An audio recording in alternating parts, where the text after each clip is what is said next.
Hey there guys, it's Joey, and this is a requested set for Tracy, and it's all tied around the goddess Brigid.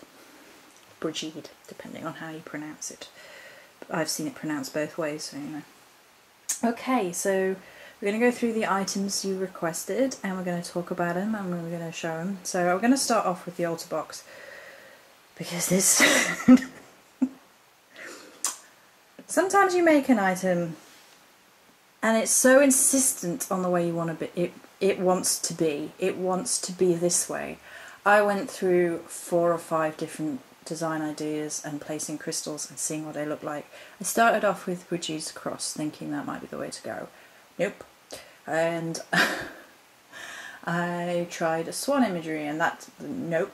And I tried the solar cross. Nope. So we have snowdrops, and we have amethyst stems, and then a mixture of snow quartz and rose quartz for the heads of the snowdrops. And I'm going to open it one-handed, and you can see these are actually faux. They're fake feathers. They're not real ones. But I really love the idea of having a box full of feathers, even if they were the faux ones. There are real feathers in some of the other working bits, but for that amount, I wanted fake ones, just so you know they're ethical and things. Okay, so why snowdrops? Well, Tracy mentioned she works a lot with herbalism. So I felt that the imagery having a flower connection made a lot of sense in terms of her energy. For me, when Brigid was making herself very present around Imbolc, in fact, I mean, and that works with the energies of Imbolc obviously, but she was there and made her presence known, and I had a strong connection with her, with the Morrigan's permission, and a sort of visual meditation with those two. Snowflowers were showing up, snowdrop flowers were showing up everywhere when that was happening for me. In imagery, in life, all over. So there's that. So there's her tie with Imbolc as well, which is when she's not most celebrated, but the outside world knows that's her time. There's also snowdrops being symbolic of hope, and I really, really love the idea of that. The snowdrop being the first sign of new growth, of spring coming, of surviving against all odds, of pushing up through the snow and renewal and things of that nature. So the amethyst stems rather than a green stem. Amethyst is one of her crystals, first and foremost, and secondly it connects us with divinity through the crown chakra, and it's one of my spirit stones as well, so it double meaning for me, and I enjoy working with it. And I love the idea that you can alternate the darkness of the crystals, so you have the whole kaleidoscope of colour, depth, spirituality, balance basically. And then obviously the rose quartz and the snow quartz are about the amplification of her energies, as well as the strong sense of loving energy that she brings. And all the little feathers are just a little bit of fun, because I think she does have a little bit more of a fun energy as well, a little bit of a lighter energy as well. She has both. I mean, when you work with the Morrigan, most other energies are lighter than you're used to, so... Right, so that's that. And I think we'll go with the Spell Cauldron and the Herbal Blend, which actually are a set. And this is how they come. Okay, so the Spell Cauldron as requested is cream. I made a Spell Cauldron before, and it had the lilac colour for the spirituality, but when I was feeling this out I felt quite strongly about doing it cream, and I asked Tracy and she felt cream would be better as well. So we have a little feather charm on the front, to be symbolic of a swan feather.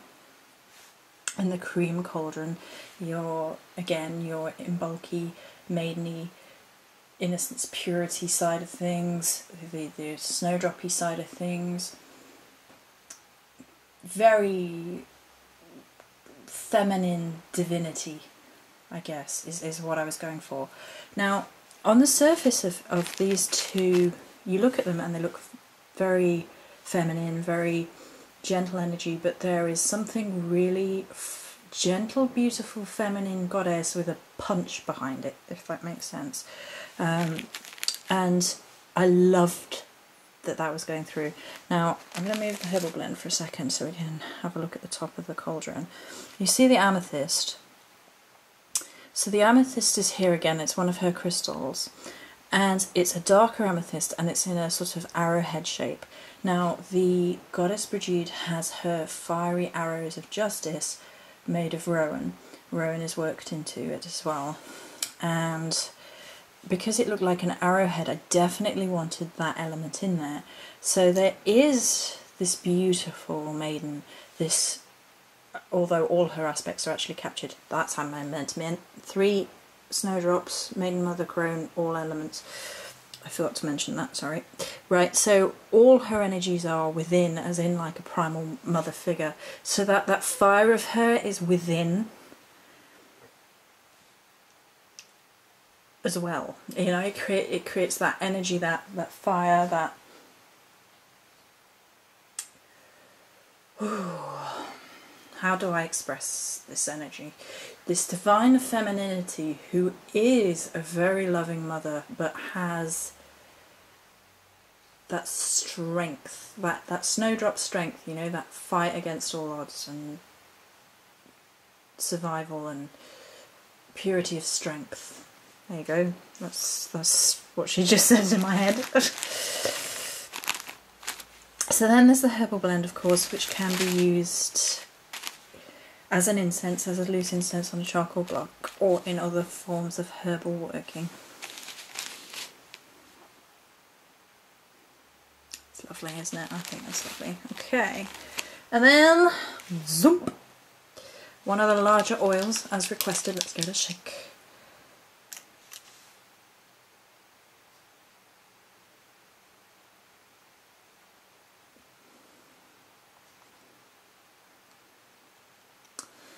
So it's this. There's this energy all the way through through all of the items, and there are crystal chips in here as well as herbs and flowers.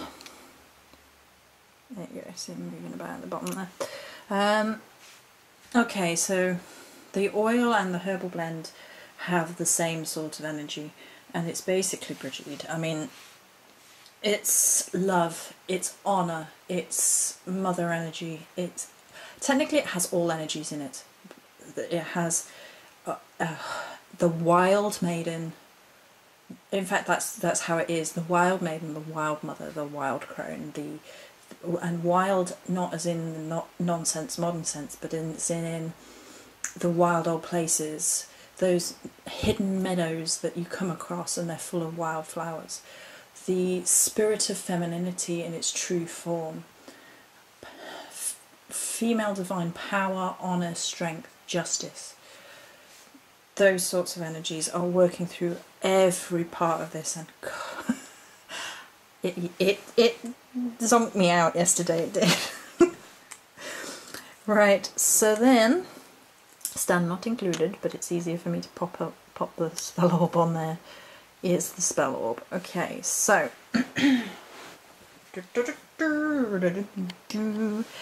the large feather charm for the symbolism of the swan feather. Did I talk about the swan feather symbolism? The wild free bird, the mating for life, the power with beauty, power and grace that I think runs through all of Brigid's energy items. So then we have this very faint, pale, light blue, gauzy ribbon for the spell orb as well. And that's echoing back to those wildflowers, the the spring-like freshness, the femininity, that sort of thing, the divine feminine. Okay, oh, oh. One real swan feather trimmed down. It's under feather, I think. You know, I forgot what the proper name is. Please sit. Okay, sit that way then. And then we have the spell scroll and the key flowers and herbs and things that I think are important for her energies. So there is solar energy working through as she has her solar energy, but it's above on. That's the whole thing from above. There we go.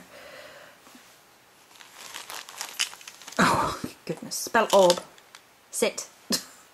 So there we go. That's everything as requested. I hope you like it, and many blessings.